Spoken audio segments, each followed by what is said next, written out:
আসানসোল শিল্পাঞ্চলে উত্তপ্ত পরিস্থিতি, তৃণমূলের একাধিক কার্যালয়ে আগুন, ভাঙচুর অব্যাহত। আসানসোল নির্বাচনের ফল ঘোষণার দিন থেকে আসানসোল শিল্পাঞ্চলে ক্রমশ বাড়ছে রাজনৈতিক উত্তেজনা। মঙ্গলবার গভীর রাতে আসানসোল কোর্ট মোড়ে তৃণমূল কংগ্রেসের একটি দলীয় কার্যালয়ে আগুন লাগানোর ঘটনায় চাঞ্চল্য ছড়ায় গোটা এলাকা জুড়ে। সেই আগুনের ফলে একটা কেকের দোকানেও আগুন লেগে যায়। তদন্ত হলেই বোঝা যাবে কিভাবে এই ঘটনা ঘটল। পাশাপাশি রূপনারায়ণপুর টোল প্লাজা, কুমারপুর, কুলটি, রানীগঞ্জ, জামুরিয়া, বারাবণী এবং বার্নপুরে একাধিক দলীয় কার্যালয়ে ভাঙচুরের অভিযোগ উঠেছে। এমনকি কিছু কার্যালয়ে গেরুয়া রঙে রাঙিয়ে দেওয়ার ঘটনাও সামনে এসেছে।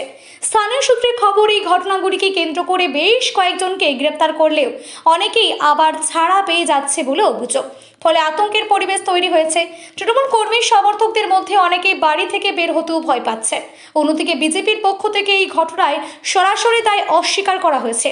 নির্বাচনের ফলাফলের দিন থেকেই নবনির্বাচিত বিজেপির বিধায়করা দাবি করে আসছেন এইসব ঘটনা দলের কোনো কর্মীরা করছে না।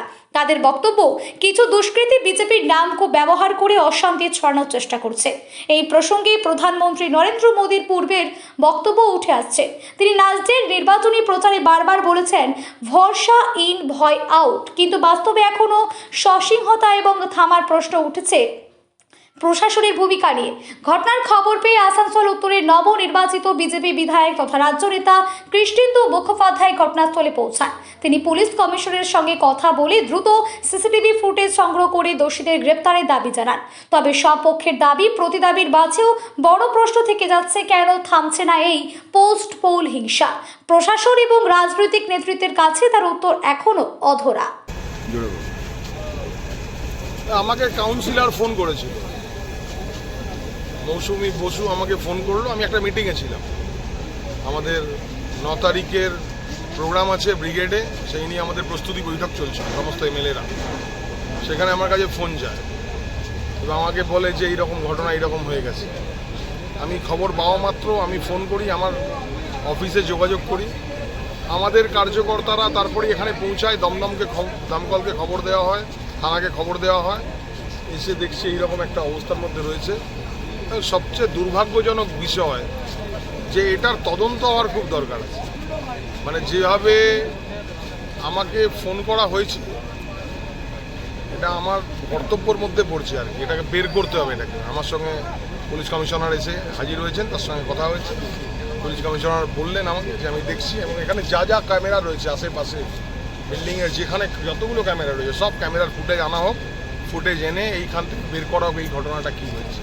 আমরা আমাদের যা বক্তব্য আমরা জানালাম পুলিশ কমিশনারকে, উনি বললেন আমরা ওরা খোঁজ খবর করে দেখছেন, চেষ্টা করছি এটাকে এই তদন্ত করে বের করতে হবে। বারবার আমরা বলছি যে কোনো পোস্ট পোল, কোনো ভায়োলেন্স আমরা কোনো টলারেট করব না।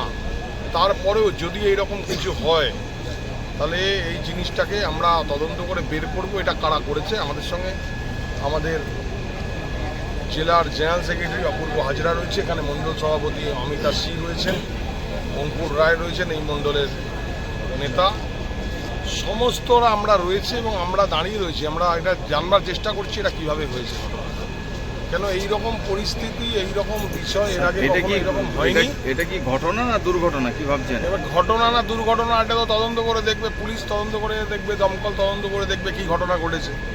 এটা মানে যদি এটা দুর্ঘটনা হয় তাহলে এটা তো নিশ্চয়ই যদি ঠিকঠাকই আছে, কিন্তু যদি এটা কোনো অন্যভাবে হয়, কারুর দ্বারা হয়, এটার শাস্তি আমরা দাবি করব এবং সেটাকে খুঁজে বের করব। এটা